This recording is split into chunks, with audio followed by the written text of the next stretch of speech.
이 코바디스라고 하는 유명한 소설과 영화가 있습니다. 코바디스, 어디로 가시나이까? 그 소설은 1905년에 노벨 문학상을 받았다고 하고, 그 영화는 정말 감동적인 영화였죠. 많은 사람들이 보았을 것입니다. 거기에는 많은 우리의 신앙의 선조들이 정말로 순교하는 장면도 있고, 특별히 이 베드로가 순교하는 장면을 우리에게 전해주고 있습니다. 예수님은 어디로 가시는가? 예수님은 어떤 분인가? 이 현대 우리들은 이것을 조금은 알고는 있다고 생각하지만, 사실 처음에 예수님을 믿었던 제자들은 이것을 모르고 있었습니다. 예수님을 따라다니긴 하는데 예수님은 어디로 가시는가? 이걸 모르고 있었다는 것입니다. 처음에 예수님을 그리스도라고 고백을 하면서도 그 그리스도께서 무엇을 하실지를 모르고 따라다녔다는 것입니다. 예수님께서 그 제자들과 함께 보낸 마지막 밤에 최후의 만찬, 이 만찬을 하시고는 제자들의 이 발을 씻어 주셨습니다. 그때 가룟 유다는 조금 다른 사람들보다 먼저 알았던 것 같아요. 예수님이 자기의 뜻과는 다른 분이라는 것을 이 눈치를 채고는 예수님을 팔러 나갔습니다. 배반하러 간 것입니다. 예수님께서는 그가 팔 것을 알고 말씀하시면서 그에게 떡 한 조각을 주셔도 가룟 유다는 그것을 부인하거나 회개하지 않고 그냥 굳은 얼굴로 나가버렸습니다. 사실 예수님께서는 그의 이 발걸음을 막을 능력이 없는 분이 아니었습니다. 예수님께서 말 한마디 하면, 야, 유다야, 네가 왜 나를 팔라고 해? 라고 하시든지, 야, 베드로야, 좀 막아봐. 이랬다면 유다는 꽉 붙잡혀가지고 팔러 나가지 못했을 것입니다. 예수님의 말 한마디면 11제자가 그를 꽉 붙잡았을 것입니다. 베드로가 알았다면 예수님이 말하지 않더라도 베드로는 칼을 가지고 있었기 때문에 이 귀만 자른 것이 아니라 엄청난 일을 했을지도 모릅니다. 그런데 예수님은 그를 그냥 보내셨습니다. 그의 길로 가게 했습니다. 다른 제자들은 가룟 유다가 가는 길을 알아차리지 못하였습니다. 그 순간에 그때 예수님께서 말씀하셨습니다. 그 말씀이 본문의 말씀입니다. 그 말씀이 무엇인지를 보겠습니다. 첫 번째, 예수님께서는 영광을 받으셨고 하나님도 예수님으로 말미암아 영광을 받으셨다고 하셨습니다. 이 과연 영광은 무엇입니까? 이 가룟 유다가 예수님을 팔러 나간 다음에 예수님께서는 영광을 받으셨다고 하셨는데 31절 말씀이죠. 내가 이로 말미암아 영광을 받았다. 영광을 받으셨다고 말씀하셨는데 참 이해하기 어려운 말씀 아닙니까?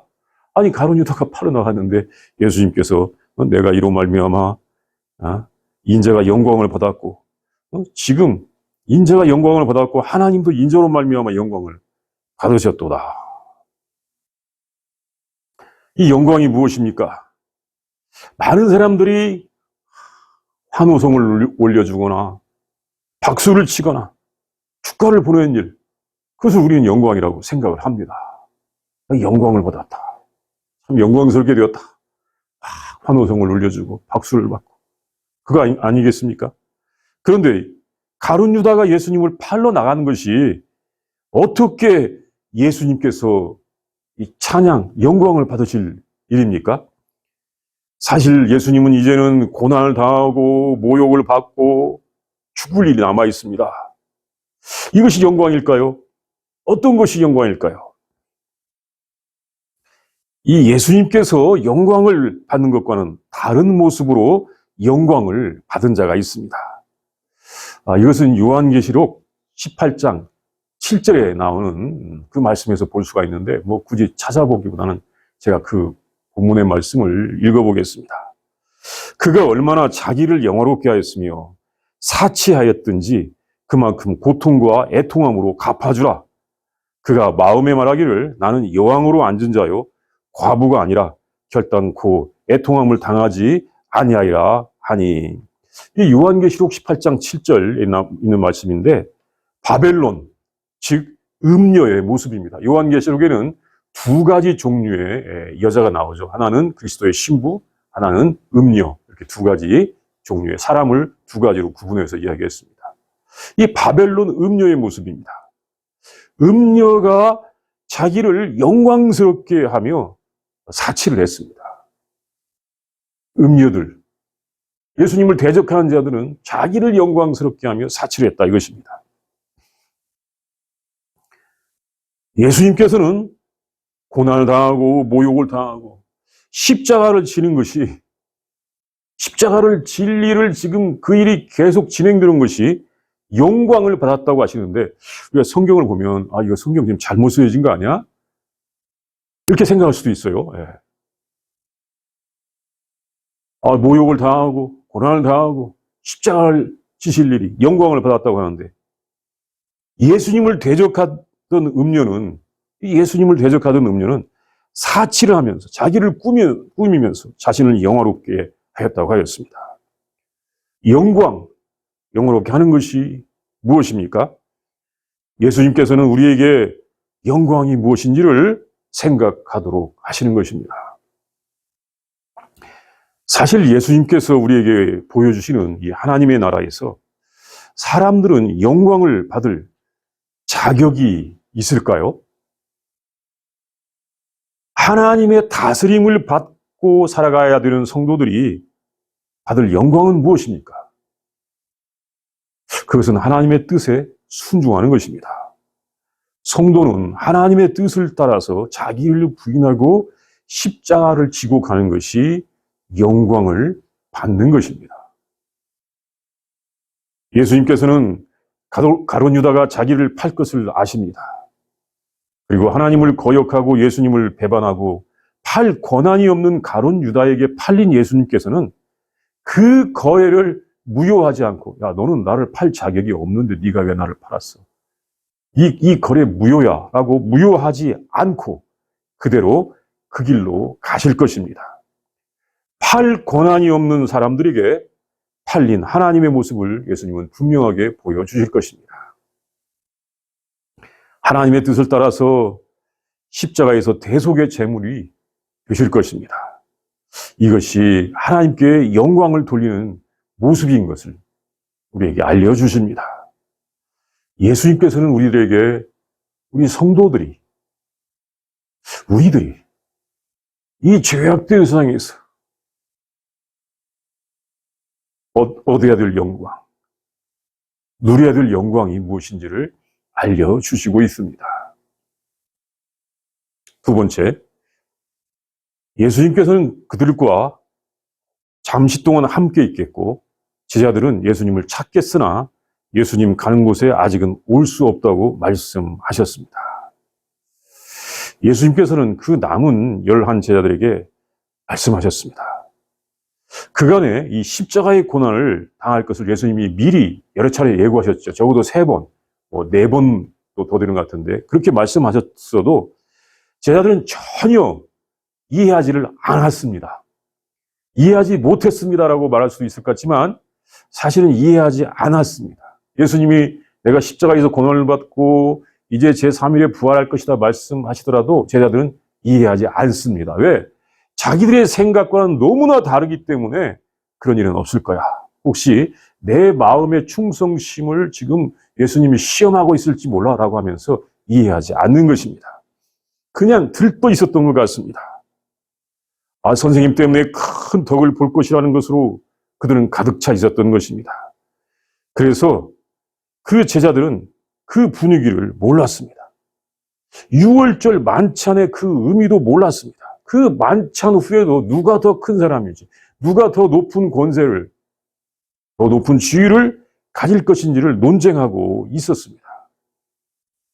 참 이것이 이 제자들만의 모습이 아니라 우리들의 모습이기도 합니다. 내가 예수님의 능력을 의지해서 어떻게 하면 더 큰 권세를 가져볼 것인가. 제자들이 그때까지도 계속 최후의 만찬 자리에서까지도 계속 그렇게 논쟁을 하는 것입니다. 그래서 예수님께서 제자들의 발을 씻겨주시는 섬김의 본을 보여주시기까지 하셨습니다. 그리고 그들을 이렇게 부르셨습니다. 본문에 나오죠. 작은 자들아, 이 작은 자들아.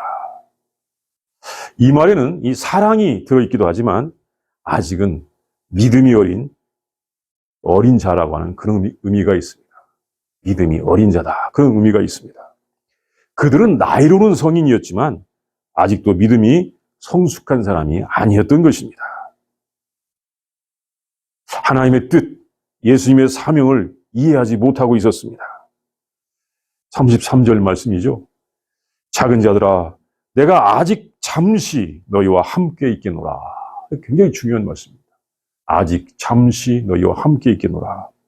너희가 나를 찾을 것이나 일찍이 내가 유대인들에게 너희는 내가 가는 곳에 올 수 없다고 말한 것과 같이 지금 너희에게도 이르노라. 아주 심각한 말씀입니다. 그들과 잠시 동안은 함께 있겠지만 그들은 아직은 올 수 없는 곳으로 가신다고 하셨습니다. 사실 이것은 그들과 함께 영원히 있을 것으로 기대한 제자들에게는 매우 뜻밖의 말씀이었습니다. 아니, 영원히 있을 것으로 기대하고 있는데 잠시 동안 같이 있을 것이라고 주님은 말씀하시는 것입니다. 사람들은 그리스도는 영원히 있을 것이라고 기대했습니다. 이 요한복음 12장 34절에서 볼 수 있는 말씀입니다. 그래서 제자들도 정말 저분이 그리스도라면 또 그리스도라고 고백을 했고 그런 능력이 있었기 때문에 그분이 그리스도이기 때문에 예수님은 우리와 함께 영원히 있을 것이라고 그렇게 생각을 했었는데 예수님께서 잠시 동안 함께 있고 그들이 올 수 없는 곳으로 가신다고 하십니다. 아주 심각한 말씀입니다. 그리스도와 함께 영원히 있을 것이고 이제는 영원한 권력, 영원한 권세를 얻을 때가 되었다고 생각하는데 내일이면 얻을다. 왜? 내일 그 6월절이 되기 때문에 내일이면 얻을 거라고 생각했는데 그것이 전혀 아닌 것입니다. 드디어 그 제자들도 뭔가 눈치를 챌 만한 때가 되었습니다. 제자들이 예수님께 기대했던 것과 예수님께서 주시는 것이 다른 것입니다. 예수님의 뜻과 제자들의 생각이 다른 것이 드디어 확실해지기 시작하는 것입니다. 원래 달랐습니다. 그러나 제자들이 이걸 드디어 조금 자각하는 때가 된 것 같습니다. 셋째, 새 계명을 주셨습니다. 이것은 예수님께서 제자들을 사랑하신 것과 같이 제자들도 서로 사랑하는 것입니다. 예수님의 제자들은 서로 사랑하는 사람들입니다. 예수님께서 곧 떠나신다는 말씀에 이어서 새 계명을 주셨습니다. 이 계명을 주신다. 아무나 할 수 있는 일입니까? 친구들 사이에서 내가 내 계명을 준다, 지켜라. 그럼 친구들이 뭐라고 하겠습니까? 재밌다고 하겠죠. 그냥 웃을 것입니다. 아무나 계명을 주는 것이 아닙니다. 계명은 하나님께서 주시는 것입니다. 유대인 제자들은 그 정도는 알고 있었습니다. 하나님께서 계명을 주신다. 예수님께서 계명을 주셨습니다. 그것은 서로 사랑하라는 것입니다. 예수님께서 제자들을 사랑한 것 같이 서로 사랑하는 것입니다. 사랑하라. 물론 사랑하는 것이 계명이라는 것을 제자들은 알고 있었습니다.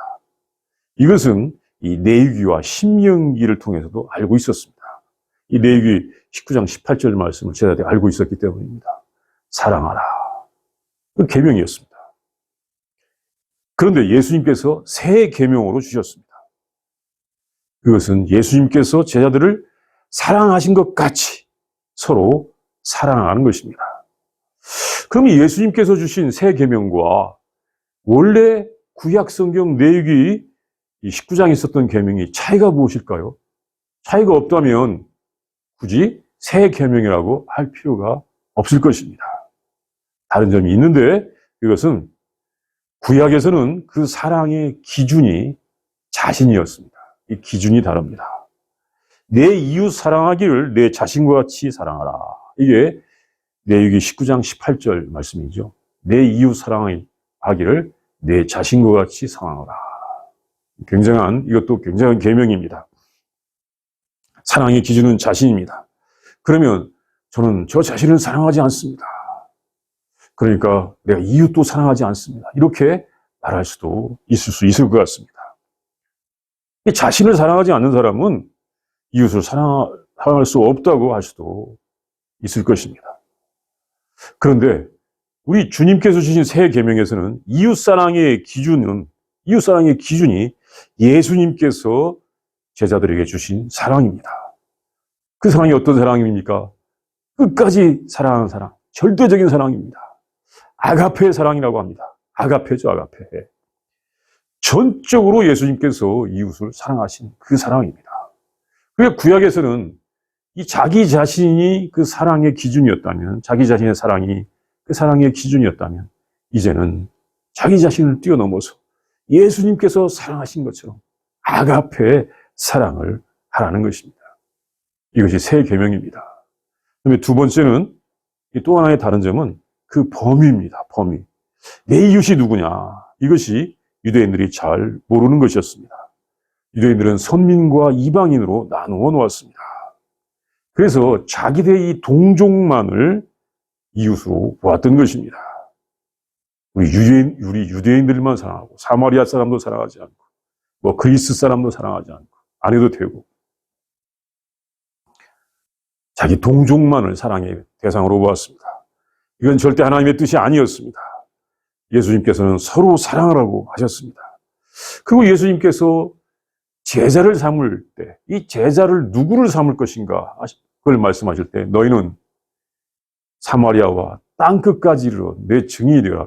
너희는 가서 모든 민족으로 제자를 삼아. 이 제자를 삼는데 모든 민족 중에서 제자를 삼고, 이 제자를 모든 민족으로 삼는다. 유대인만이 아니죠. 예. 사랑도 모든 민족으로 사랑을 하라는 말씀입니다. 그 범위를 넓히셨습니다. 이렇게 서로 사랑하면 이 사랑이라는 말을 강조해야 되는데 너무 힘들어서 이 사랑이라는 말이 너무 힘들어서 강조할 수가 없고 우리가 이 사랑이라는 말 앞에서 말이 줄어들고 있습니다. 이렇게 서로 사랑하면 사람들은 그렇게 사랑하는 사람들이 예수님의 제자인 줄로 알 것이라고 하셨습니다. 이 초대교회에서는 일찍이 이 그리스도인의 표시는 서로 사랑하는 사람들이었습니다. 내가 믿는다라고 입술로 이 고백하는 사람들이 아니라, 물론 로마서 10장에 보면 입술로 고백하고 마음으로 믿어서 의에 이른다는 말씀도 있고 구원을 받는다는 말씀도 분명히 있지만 초대교회에서는 이 입술로 고백하는 정도로 되는 것이 아니라 서로 사랑하는 사람들이 예수님의 이 제자들, 교인들이었다는 것입니다. 이것은 누가 전해주고 있냐면 초대교회의 이 저술가들, 터툴리안을 비롯한 저술가들이 전해주고 있습니다.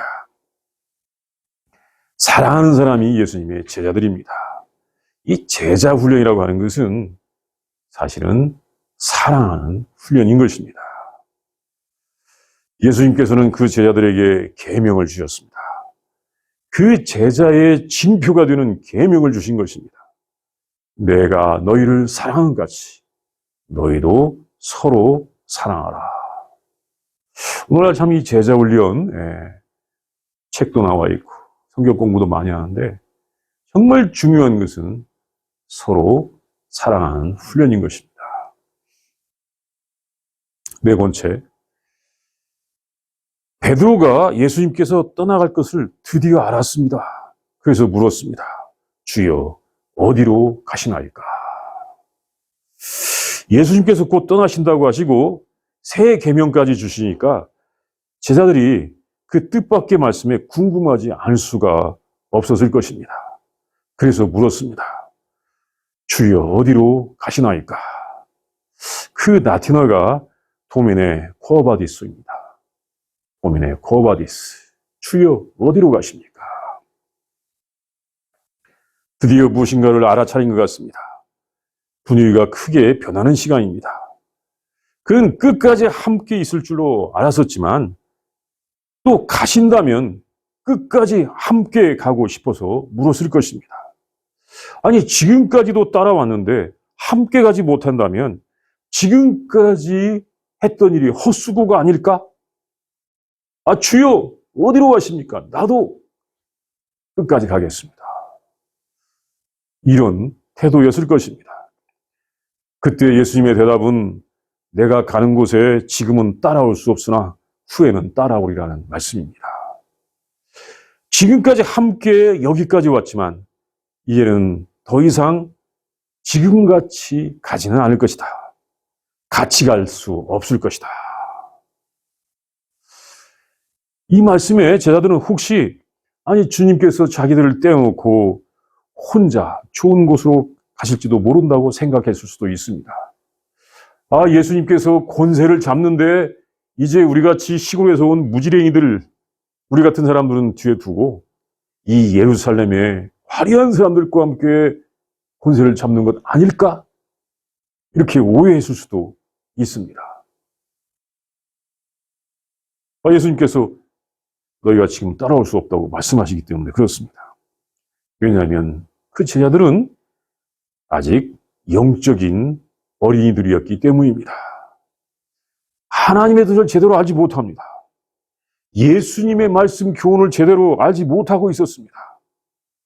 영원하신 선생님께서 자기들의 뜻을 이루어 주실 줄로 알고 거기까지 왔는데 곧 떠나가실 것이라는 것입니다.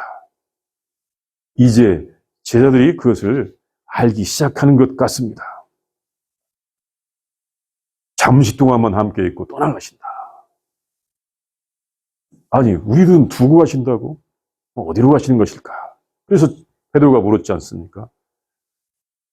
쿠어바디스, 도미네 쿠어바디스. 주여 어디로 가십니까? 아무튼 제자들은 아직도 예수님의 뜻을 제대로 알지 못하면서 예수님께서 자기들과 이제는 더 이상 함께 가지 않을 것이라는 것을 조금은 알게 되었습니다. 그런데 어디로 갈 줄을 아직도 몰랐던 것입니다.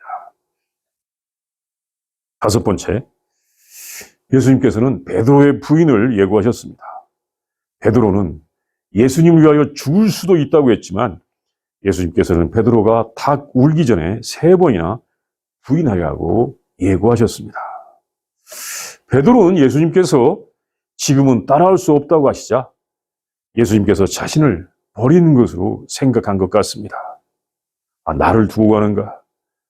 그래서 그는 충성을 맹세하는 것 같습니다. 주여, 내가 지금은 어찌하여 따라갈 수 없나이까? 주님, 내가 지금은 어찌하여 따라갈 수 없습니까? 주님을 위하여 목숨을 버리겠습니다. 이 사실 베드로는 아직 예수님께서 대제사장들 무리에게 붙잡힐 것을 아는 것 같지가 않습니다. 예수님께서 대제사장들 무리에게 붙잡힐 줄 알았다면 베드로 절대 이렇게 못합니다. 절대 못했을 것 같습니다. 아, 예수님은 이제 내일이면 예루살렘에서 왕이 되시고 나는 그 옆에서 권세를 잡아야 되는데 아, 주님이 나를 두고 가신다니. 주님, 주를 위하여 내 목숨도 버리겠습니다. 이렇게 베드로는 말하였습니다. 정말 이렇게 충성스러운 제자가 어디 있습니까? 정말 베드로의 충성심을 인정을 해줘야 됩니다. 왜? 좋은 일이 있는 한 얼마든지 충성할 수가 있다는 것입니다. 내가 목숨까지도 벌 수가 있습니다.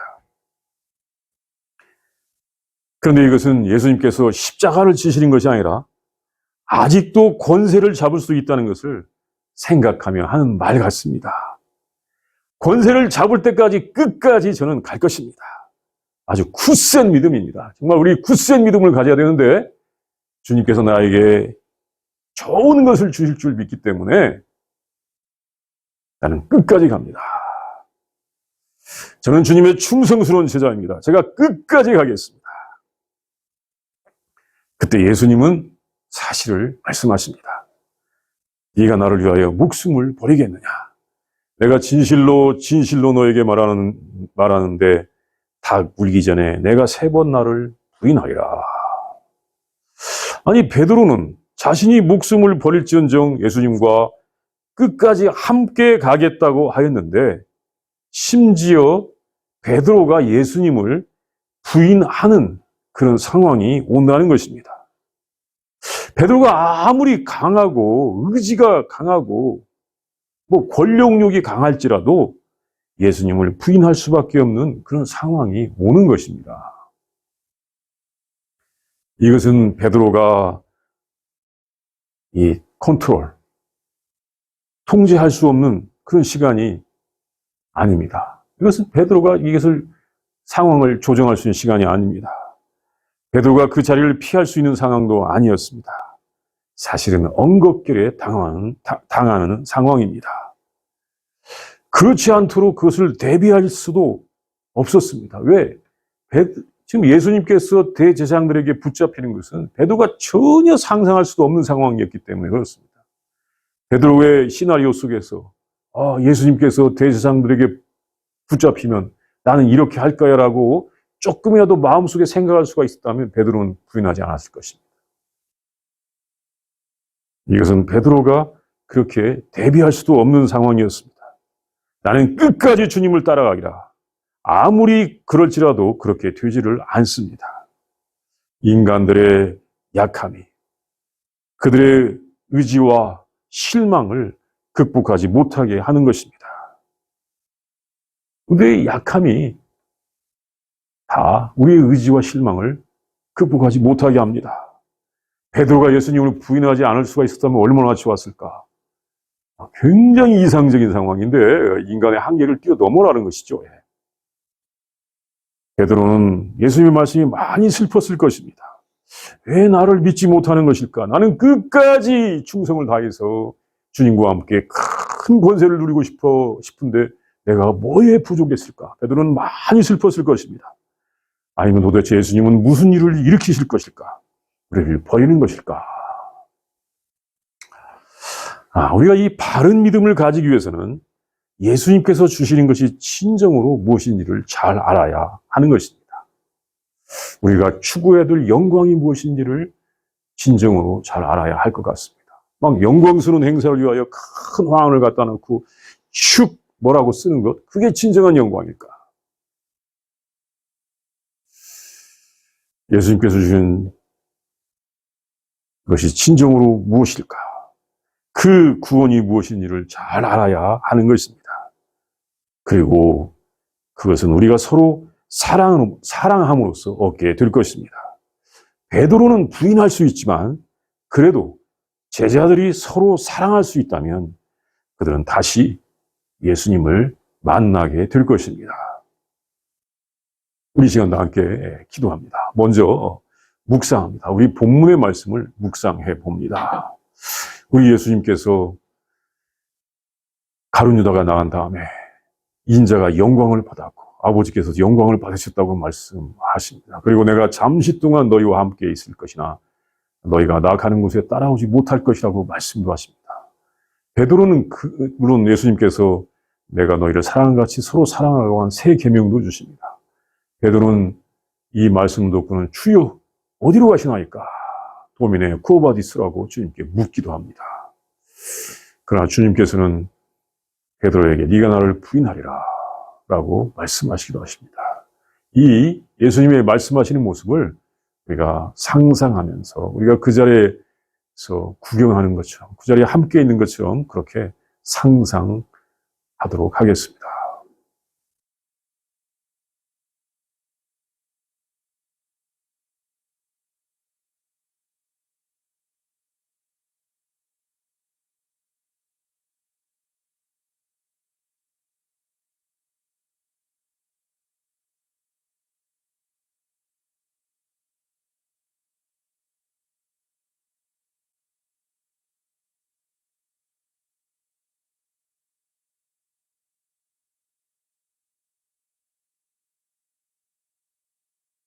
하나님 아버지 감사합니다. 예수님을 통하여 이 죄악된 세상을 극복하고 하나님의 다스림을 받고 하나님의 나라를 알 수 있는 귀한 은혜를 주시니 진심으로 감사합니다. 하나님 우리를 불쌍히 여기시고 긍휼을 베풀어 주시옵소서. 우리가 추구해야 될 영광이 무엇인 줄 알게 하여 주시옵소서. 하나님 그리고 베드로처럼 주님 어디로 가십니까? 주님 어디로 가십니까? 라고 물으면서 주님과 함께 가는 우리들이 되게 하여 주시었기를 간절히 원합니다.